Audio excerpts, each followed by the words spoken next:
क्या आप अभी प्रेग्नेंट थी या कुछ टाइम पहले डिलीवरी हुई है और आपको कमर दर्द हो रहा है और आप काफ़ी परेशान हैं, आपको लगता है कि जो एपिड्यूरल इंजेक्शन दिया था, जो एनेस्थीसिया दिया था, वो एक कारण है बैक पेन का, और वो बैक पेन किसी भी तरह से ख़त्म नहीं हो रहा है।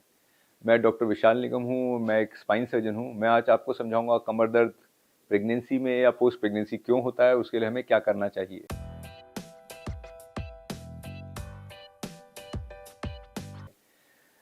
सो प्रेगनेंसी एक ऐसा पार्ट है जिसमें कि काफ़ी बार फीमेल्स जो हैं अपना लाइफस्टाइल चेंज कर लेती हैं, क्योंकि अंदर जो फीटस बड़ा हो रहा है, जो बच्चा बड़ा हो रहा है, उसको वो रेस्ट देना चाहती हैं। सो काफ़ी सारी फीमेल्स जो होती हैं अपनी एक्टिविटीज़ जो पहले प्रेगनेंसी से पहले थी उनको कम कर लेती हैं।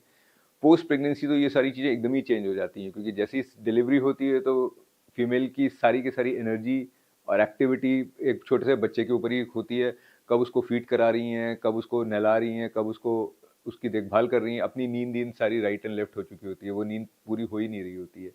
सो बेसिकली ये सारे कारण होते हैं बैक पेन के, रादर देन वो इंजेक्शन के। इंजेक्शन एक तरीके से समझिए कि कोई भी चोट लगेगी, मुझे कहीं भी कट लगेगा, चोट लगेगी, हड्डी भी टूटेगी, वो भी सब 3 हफ्ते 4 हफ्ते में कोई भी कट या इंजरी ठीक हो जाती है, जो भी सॉफ्ट टिश्यू इंजरीज होती हैं। सो इंजेक्शन भी एक सॉफ्ट टिश्यू इंजरी है, उसकी वजह से पेन हो सकता है शुरू शुरू में, बट वो पेन कितने दिन रहेगा, 10 दिन 2 हफ्ते रहेगा। बट उसके बियॉन्ड जो पेन है, या उससे पहले पेन था या उसके बाद पेन है, वो सारा का सारा इसलिए है क्योंकि हमारी लाइफस्टाइल और हमारी हेल्थ प्री प्रेगनेंसी स्टेट से काफ़ी डिफरेंट हो गई है। Something similar to the fact कि एक मैं कार चलाता हूँ, जो कार एक मेरी बड़ी अच्छी सर्विस्ड कार है, किसी वजह से मैंने काफ़ी टाइम से कार की सर्विसिंग नहीं करी है और अब मैं देख रहा हूँ यार कार चलाने में दिक्कत हो रही है।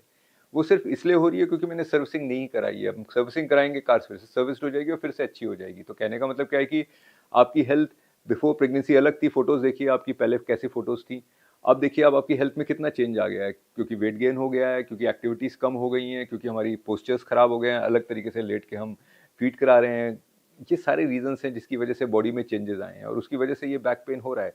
एंड ऐसा नहीं है कि सारी फीमेल्स पोस्ट प्रेगनेंसी ऐसी ही रहती हैं। लॉट ऑफ फीमेल्स आप देखेंगे कि वो वापस से जैसे पहले थी प्री प्रेगनेंसी या शायद उससे भी बेटर हो जाती हैं, बिकॉज अगेन वो कोशिश करती हैं, मेहनत करती हैं, अपनी लाइफस्टाइल को फिर से चेंज करती हैं।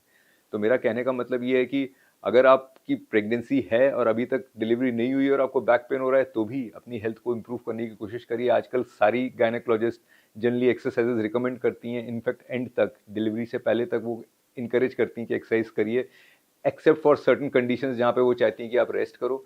वॉकिंग एक बड़ी सिंपल एक्सरसाइज है। कोई गायनेकोलॉजिस्ट ने नहीं भी आपको रिकमेंड किया तो आप सिर्फ वॉक ही करना शुरू करिए। वॉक एक इतनी बेसिक एक्सरसाइज है कि वॉक से आपको कभी दिक्कत नहीं होगी और कम से कम मसल्स अच्छी होती जाएंगी। डेफिनेटली जब डिलीवरी होती है तो उसके बाद एक्सरसाइजेस पे जोर दीजिए। सबसे इंपॉर्टेंट एक्सरसाइज जो है, जैसे मैंने बताया, वॉक करना है। वॉक करना शुरू करिए, उससे आपकी हेल्थ अच्छी होनी शुरू हो जाएगी। सबसे बड़ी प्रॉब्लम क्या होती है कि आप बच्चे को अकेले कैसे छोड़ के जाएं, क्योंकि बच्चा तो हर समय रो रहा है या सो रहा है और आप अकेले हैं, सारे लोग तो अपने अपने काम पे चले गए हैं। तो मैं जनरली लोगों को रिकमेंड करता हूँ कि बच्चा जैसे ही सोया है और आपको अगर नींद नहीं आ रही है तो उस टाइम घर के अंदर ही वॉक कर लीजिए, तेज चलिए थोड़ा सा, जिससे कि सांस फूल जाए, हार्ट रेट तेज हो जाए, कार्डियो करिए। लेकिन करिए, इट डजेंट मैटर कि मैं जिम नहीं जा पा रही हूँ या पार्क नहीं जा पा रही हूँ, मेरे को टाइम नहीं मिल रहा है या मेरी कंपनी नहीं है।